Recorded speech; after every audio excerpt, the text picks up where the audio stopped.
We begin Phocion from Plutarch's Lives, translated by John Dryden, revised by Hugh Clough. Demades, the orator, when in the height of the power which he obtained at Athens, by advising the state in the interest of Antipater and the Macedonians, being necessitated to write and speak many things below his dignity and contrary to the character of the city, was wont to excuse himself by saying he steered only the shipwrecks of the commonwealth. The hardy saying of his might have some appearance of truth, if applied to Phocion's government, for Demades indeed was himself the mere wreck of his country, living and ruling so dissolutely that Antipater took occasion to save him, when he was now grown old, that he was like a sacrificed beast, all consumed, except his tongue and the belly. But Phocion's was a real virtue, only overmatched in the unequal contest with an adverse time, and rendered by the ill fortunes of Greece inglorious and obscure. We must not indeed allow ourselves to concur with Sophocles in so far diminishing the force of virtue as to say that when fortune fails, the sense we had before deserts us also, and is ours no more. Yet this much indeed must be allowed to happen in the conflicts between good men and ill fortune, that instead of due returns of honor and gratitude, obloquy and unjust surmises may often prevail to weaken in a considerable degree the credit of their virtue. It is commonly said that the public bodies are most insulting and contumelious to a good man when they are puffed up with prosperity and success, but the contrary often happens. Afflictions and public calamities naturally embittering and souring the minds and tempers of men, and disposing them to such peevishness and irritability that hardly any word or sentiment of common vigor can be addressed to them, but they will be apt to take offense. He that remonstrates with them on their errors is presumed to be insulting over their misfortunes, and at any free-spoken expostulation is construed into contempt. Honey itself is searching in sore and ulcerated parts, and the wisest and most judicious counsels prove provoking to distempered minds, unless offered with these soothing and complacent approaches, which made the poet, for instance, characterize agreeable things in general by a word expressive of grateful and easy touch, exciting nothing of the offense or resistance. Inflamed eyes require a retreat into dusky places amongst colors of the deepest shades, and are unable to endure the brilliancy of light. So fares it in the body politic, as in times of distress and humiliation. A certain sensitiveness and soreness of humor prevail, with the weak incapacity of enduring any free and open advice, even when the necessity of affairs most requires such plain dealing, and when the consequences of any single error may be beyond retrieving. At such times the conduct of public affairs is on all hands most hazardous. Those who humor the people are swallowed up in the common ruin. Those who endeavor to lead them aright perish the first in their attempt. Astronomers tell us the sun's motion is neither exactly parallel with that of the heavens in general, nor yet directly and diametrically opposite, but describing an oblique line with the insensible declination. He steers his course in such a gentle and easy curve as to dispense his light and influence in annual revolution. It's interesting. The sun kind of forms a spiral in the sky. If you let the sun burn the same spot, right? at several seasons in just proportions to the whole creation. So it happens in political affairs, if the motions of rulers be constantly opposite and cross to the tempers and inclinations of the people, they will be resented as arbitrary and harsh, as on the other side too much deference or encouragement, as too often it has been, to popular faults and errors, is full of danger and ruinous consequences, but where concession is the response to willing obedience, and a statesman gratifies his people, that he may the more imperatively recall them to a sense of the common interest, than indeed human beings, who are ready enough to serve well and submit to much, if they are not always ordered about and roughly handled like slaves, may be said to be guided and governed upon the method that leads to safety. Though it must be confessed, it is a nice point, and extremely difficult so to temper this leniency as to preserve the authority of the government. But if such a blessed mixture and temperament may be obtained, it seems to be of all concords and harmonies that the most concordant and most harmonious. For thus we are taught even God governs the world, not by irresistible force, but persuasive argument and reason, controlling it into compliance with his eternal purposes. There's natural law, and there's the choices that we can make. And it's more about we're convinced that these making the right choices are the right choices. I understand how people can have that conclusion. I'm not a lot of stuff aren't really, people working for their resources or working to process the resources. It's like, well, that's less of a, but then again, you're doing it because of its purpose, right? Cato the Younger is a similar instance. His manners were a little agreeable or acceptable to the people, and he received very slender marks of their favor. Witness his repulse when he sued for the consulship, which he lost, as Cicero says, for acting rather like a citizen in Plato's Commonwealth than among the dregs of Romulus's posterity. The same thing happening to him, in my opinion, as we observe in fruits right before their season, which we rather take pleasure in looking at and admiring than actually use. So much was this old-fashioned virtue of the present mode among the depraved customs which time and luxury had introduced, that it appeared indeed remarkable and wonderful, but was too great and too good to suit the present exigencies, being so out of all proportions to the times. Well, if you think about it, you can control your blood, your heart rate, or blood flow, however you're going to phrase it. There's, you can have some control over that. You can have some control over your breath. I mean, you can't decide not to breathe and still live, but some other natural functions they're going to happen anyways. So in a way, you can say most of that stuff that's going on, it's not even a choice. So it depends on which argument you're going to side. But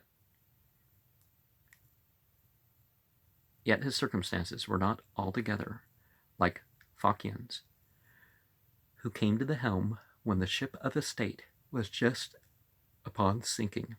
Cato's time was indeed stormy and tempestuous, yet so as he was able to assist in managing the sails and lending his helping hand to those which he was not allowed to do, commanded at the helm, others were to blame for the result. Yet his courage and virtue made it, in spite of all, a hard task for fortune to ruin the Commonwealth, and it was only with a long time and effort, and by slow degrees, when he himself had all but succeeded in inverting it, that the catastrophe was at last effected. Phocion and he may be well compared together, for not any mere general resemblances, as though we should say both were good men and great statesmen, for assuredly There is difference enough among the virtues of the same denomination as between the bravery of Alcibiades and that of Epaminondas, the prudence of Themistocles and that of Aristides, the justice of Numa and that of Agesilaus. But these men's virtue, even looking to the most minute points of difference, bear the same color, stamp, and character impressed upon them, so as not to be distinguishable. The mixture is still made in the same exact proportions, whether we look at the combination to be found in them, both of lenity on the one hand, with austerity on the other. Their boldness upon some occasions, and caution on others, their extreme solicitude for the public, and perfect neglect of themselves, their fixed and immovable bent to all virtuous and honest actions, accompanied with an extreme tenderness and scrupulosity as to doing anything which might appear mean or unworthy, so that we should need a very nice and subtle logic of discrimination to detect and establish the distinctions between them. As to Cato's extraction, it is confessed by all to have been illustrious, as will be said hereafter. Nor was Phocian's, I feel assured, obscure or ignoble, for had he been the son of a turner, as Idomeneus reports, it had certainly not been forgotten to his disparagement by Glaucippus, the son of Hyperides, when, heaping up 1,000 spiteful things to say against him, nor indeed had it been possible for him in such circumstances to have had such a liberal breeding and education in his youth, as to be first Plato's and afterwards Xenocrates' scholar in the academy, and to have devoted himself from the first to the pursuit of the noblest studies and practices. His countenance was so composed that scarcely was he ever seen by any Athenians, either laughing or in tears. He was rarely known so. Dryden has recorded to appear in the public baths, or was observed with his hand exposed outside his cloak, when he wore one. Abroad, and in the camp, he was so hardy in going always thin clad and barefoot, except in a time of excessive and intolerable cold, that the soldiers used to say in merriment that it was like to be a hard winter when Phocion wore his coat. Although he was most gentle and humane in his disposition, his aspect was stern and forbidding, so that he was seldom accosted alone by any who were not intimate with him. When Carus once made some remark on his frowning looks, and the Athenians laughed at the jest, "My sullenness," said Phocion, "never yet made any of you sad, but these men's jollities have given you sorrow enough." In like manner, Phocion's language also was full of instruction and abounding in happy maxims and the wise thoughts, but admitted no embellishment to its austere and commanding brevity. Zeno said, "A philosopher should never speak till his words have been steeped in meaning," and such, it may be said, were Phocion's, crowding the greatest amount of significance into the smallest allowance of space, and this probably Palaiuctus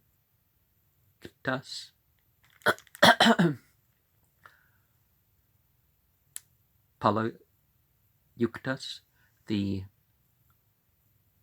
Sphetian referred when he said that Demosthenes was indeed the best orator of his time, but Phocion the most powerful speaker.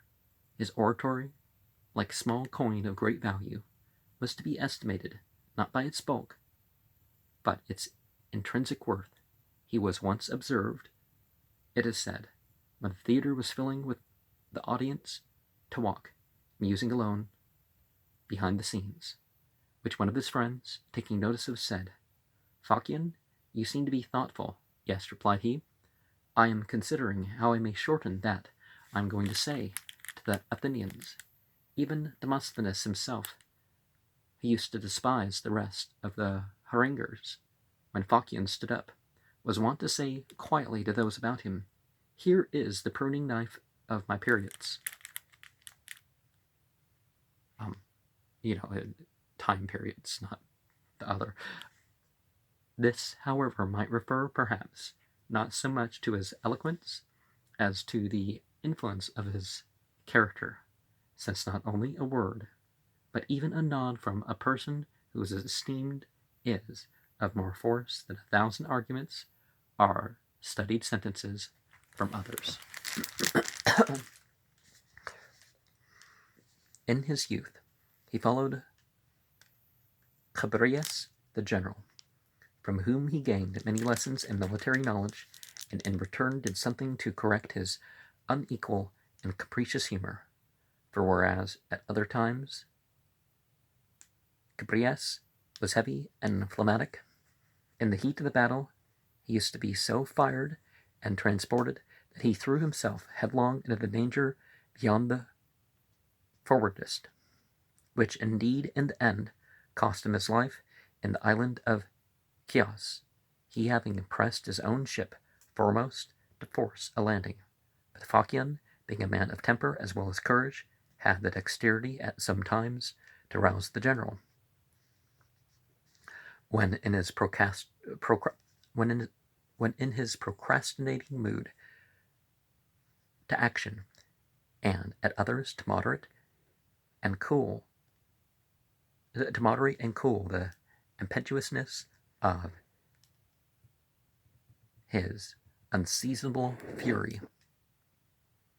Upon which account Chabrias was a good-natured, kindly-tempered man, loved him so much, and procured him commands and opportunities for action, giving him means to make himself known in Greece, and using his assistance in all his affairs of moment, particularly the sea fight of Naxos, added not a little to Phocion's reputation, when he had the left squadron committed to him by Chabrias, as in this quarter the battle was sharply contested, and was decided by a speedy victory, and this being the first prosperous sea battle the city had engaged in with its own force since its captivity.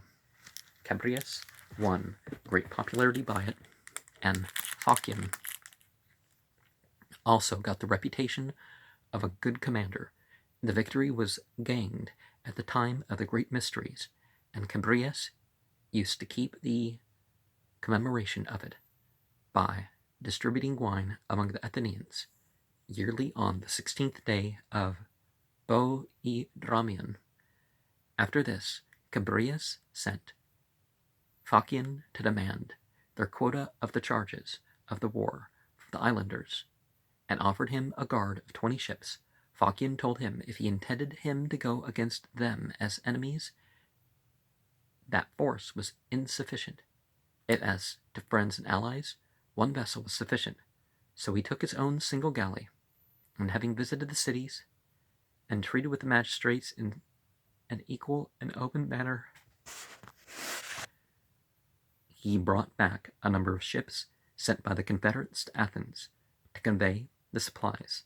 Neither did his friendship and attention close with Chabrias' life, but after his decease he carefully maintained it to all that were related to him, and chiefly to his son Ctesippus, whom he labored to bring to some good, and although he was a stupid and intractable young fellow, always endeavored, so far as in him lay, to correct and cover his faults and follies. Once, however, when the youngster was very impertinent and troublesome to him in the camp, interrupting him with idle questions and putting forward his opinions and suggestions of how the war should be conducted, he could not forbear exclaiming, "O Cabrius, Cabrius, how grateful I show myself for your friendship in submitting to endure your son."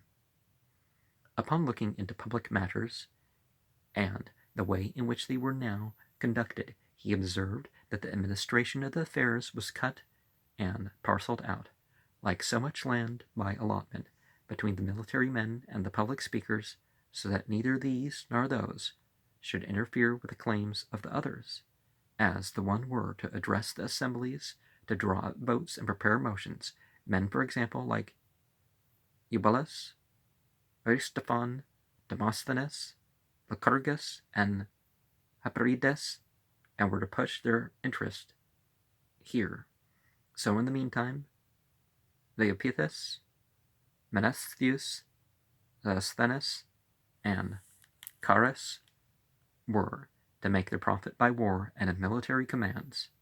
Phocion, on the other hand, was desirous to restore and carry out the old system, more complete in itself and more harmonious and uniform, which prevailed in times of Pericles, Aristides, and Solon, when statesmen showed themselves, to use Archilochus's words, Mars and the Muses' friends, alike designed to arts and arms, indifferently inclined.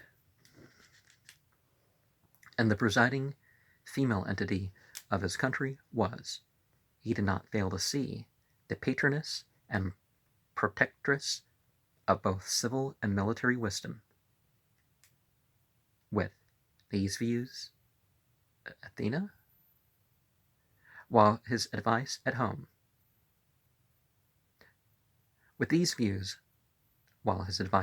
was always for peace and quietness, he nevertheless held the office of general more frequently than any of the statesmen, not only of his own times, but of those preceding, never indeed promoting or encouraging military expeditions, yet never on the other hand shunning or declining when he was called upon by the public voice.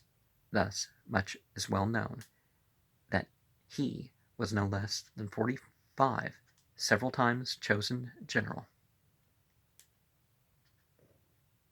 he being never on any one of those occasions present at the election, but having the command in his absence by common suffrage conferred on him, and he sent for on purpose to undertake it, insomuch that it amazed those who did not well consider to see the people always prefer Phocion, who was so far from humoring them or courting their favor, that he always thwarted and opposed them.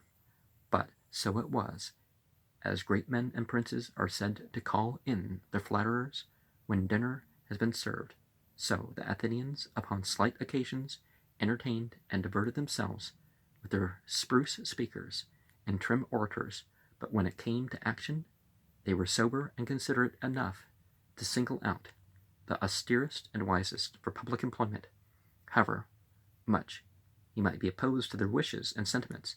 This indeed he made no scruple to admit, when the oracle from Delphi was read, which informed them that the Athenians were all of one mind, a single dissentient only excepted, frankly coming forward and declaring that they need look no further. He was the man. There was no one but he who was dissatisfied with everything they did, and when once he gave his opinion to the people, and was met with the general approbation and applause of the assembly, turning to some of his friends, he asked them, "Have I inadvertently said something foolish?" Upon occasion of a public festivity, being solicited for his contribution by the example of others, and the people pressing him much, he bade them apply themselves to the wealthy. For his part, he should blush to make a present here, rather than of repayment there. Turning and pointing to Callicles, the moneylender, being still clamoured upon and importuned, he told them this tale. A certain cowardly fellow, setting out for the wars, hearing the ravens croak in his passage, threw down his arms, resolving to wait. Presently he took them and ventured out again, but hearing the same music, once more made a stop. For, said he, ye may croak till you are tired, but ye shall make no dinner upon me. The Athenians urging him at an unseasonable time to lead them out against the enemy, he peremptorily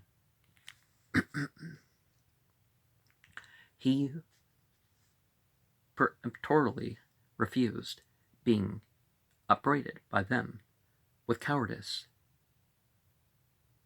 and pusillanimity. He told them just now, do what you will, I shall not be brave, and do what I will, you will not be cowards. Nevertheless, we know well enough what we are, and when again, in a time of great danger, the public were very harsh upon him, demanding a strict account of how the public money had been employed, and the like. He bade them, first, good friends, make sure you are safe, after a war during which they had been very tractable and timorous, when, upon peace being made, they began again to be confident and overbearing, and to cry out upon Phocion, as having lost them the honor of victory. To all their clamor he made only this answer, my friends, you are fortunate in having a leader who knows you, otherwise you had long since been undone. Having a controversy with the Boeotians about boundaries, which he counseled them to decide by negotiation, they inclined to blows. You had better, said he, carry on the contest with the weapons in which you excel your tongues, and not by war, in which you are inferior. Now, if you can talk it out, obviously you talk things out rather than going to war. But if you need to defend or protect the innocent or something like that, so it doesn't matter what the conditions are. This is, the duty. Once, when he was addressing them, and they would not hear him or let him go on, said he, you may compel me to act against my wishes, but you shall never force me to speak against my judgment.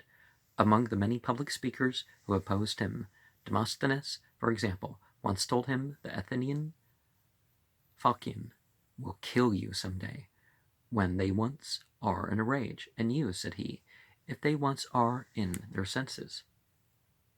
Palaiuctus, the Sphatian, once on a hot day was urging war with Philip, and being a corpulent man, and out of breath, and in great heat with speaking, took numerous draughts of water as he went on. Here indeed, said Phocion, is a fit man to lead us into a war. What think you he will do when he is carrying his corselet and a shield to meet the enemy, if even here, delivering a prepared speech to you, has almost killed him with exhaustion, when Lycurgus and the assembly made many reflections on his past conduct, upbraiding him, absolve all for having advised them to deliver up the 10 citizens whom Alexander had demanded, he replied that he had been the author of much safe and wholesome counsel, which had not been followed. Now, a lot of people can go days without water. Most people can go 24 hours without reaching a severe state of dehydration, but that doesn't mean that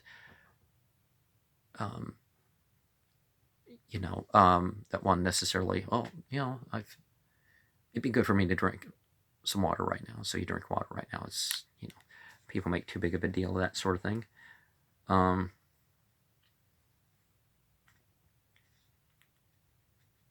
but you can sort of see people's water drinking habits, that maybe they aren't sturdy for the public roles or the army or whatever. There was a man called Archibiades, nicknamed the Lacedaemonian, who used to go about with a huge overgrown beard, wearing an old threadbare cloak, and affecting a very stern countenance. Phocion once, when attacked in council by the rest, appealed to this man for support and testimony, and when he got up and began to speak on the popular side, putting his hand to his beard, "O Archibiades," he said, "it is time you should shave." Aristogiton, a common accuser, was a terrible man of war with the assembly, always inflaming the people to battle, but when a muster roll came to be produced, he appeared limping on a crutch. With a bandage on his leg, Phocion descried him far off, coming in, and cried out to the clerk, "Put down Aristogiton too, as lame and worthless."